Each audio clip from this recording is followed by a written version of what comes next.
I tease him to this day because as he put me on a plane and said, I'll meet you there right behind you, the next plane, he actually didn't come.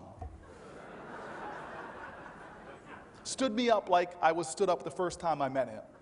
Off to Israel, I met a man I didn't know that well off the plane, and he gave me one of the most phenomenal tours of the country. I was 21, 22 years old. And immediately I understood things I had only talked about in Oxford, with great Israeli leaders, with people from the Palestinian community. Only when I saw Israel did it really become a part of my being. And you understand that we must defend that nation. We understand that security is about land. Anybody who goes to the Golan Heights can see you could stand there with water balloons and throw them down on the people below and saturate it with water, and we cannot allow the valley to be saturated with the blood of Jews.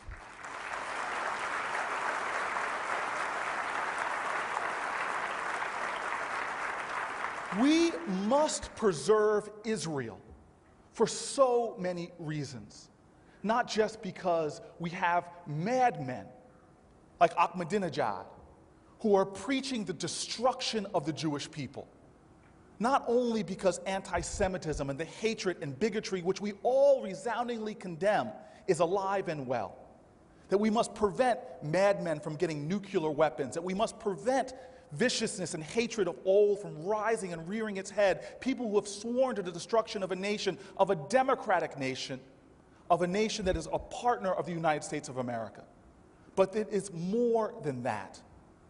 We are about more than that.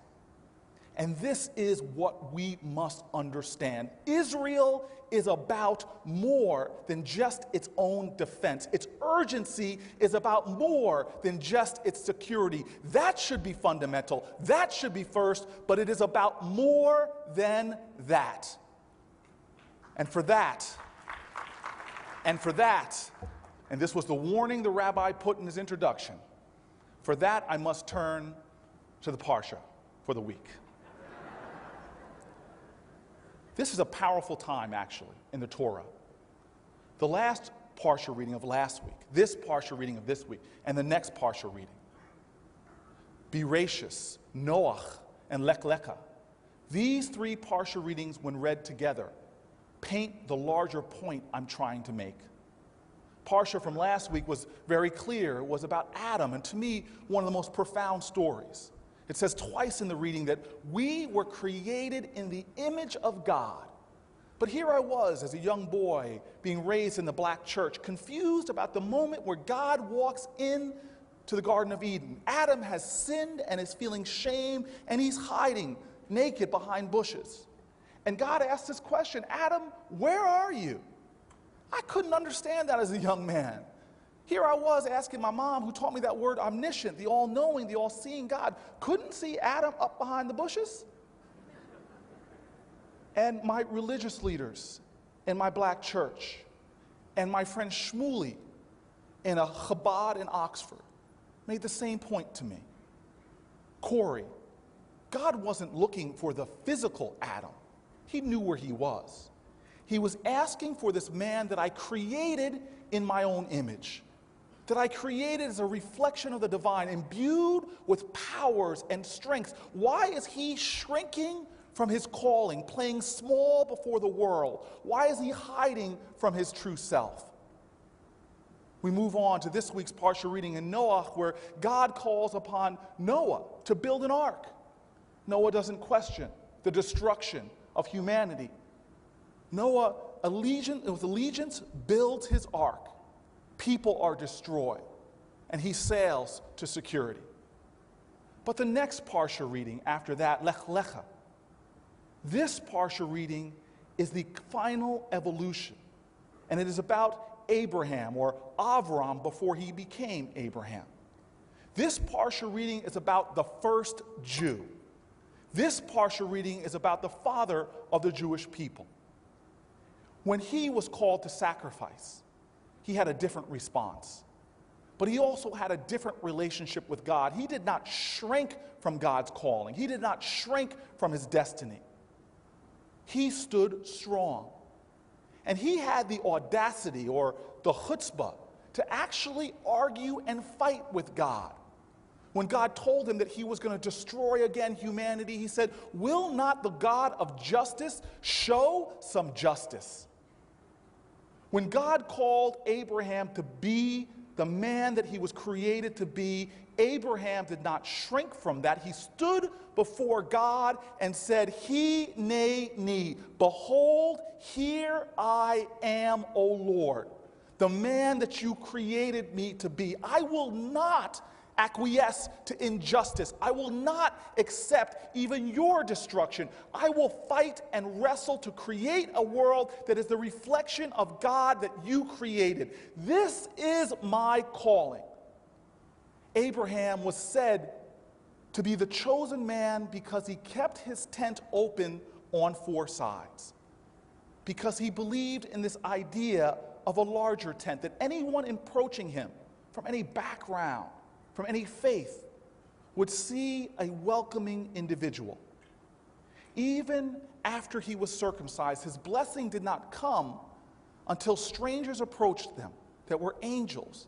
And in his pain and in his agony, he got up to get them water. And it was at that point that his name was changed to Abraham, and he was blessed. And so we must understand who we are. I've sworn an oath to uphold the Constitution, and I will defend it. I'm willing to give my life for my country. But what I'm called to do is not die for America. I'm called to live for my nation. I'm called not simply to protect my borders, but we in this country are called to noble deeds. We all pledge allegiance to a flag where we say that we are one nation, under God, indivisible, with liberty and justice for all. That saying is not real yet. It is aspirational. We have work to do. This world is hungry for people like Abraham would stand up and say, "Behold, Lord, here I am." Why is Israel important? Not for its self-perpetuation of its security. That is a must. But Israel is important because it is called, as Isaiah said, to be the light unto nations. Jews are called to be the Abrahamic fathers, to show this world what godliness and goodliness is. What does it say in Micah? "Oh, what, O Lord, do you want from your people of Israel? To hate sin, to do justice, and to walk humbly with your Lord." This is our calling, to stand up, because change will never roll in on the wheels of inevitability. It must be carried in on soldiers who will stand up and bring about justice. We must stand up as a people and proclaim to the world what justice and truth is, not just with our words, but with our actions and with our deeds, with our love, with our chesed, with our tzedakah. We must stand up because this world is yearning for change. It's yearning for hope. It's yearning for love. It's yearning for that message. I love God's children, and I see clearly in Jews that there is a work that has not been completed, that there is a calling that has not been answered, that there is a destiny that has not been claimed.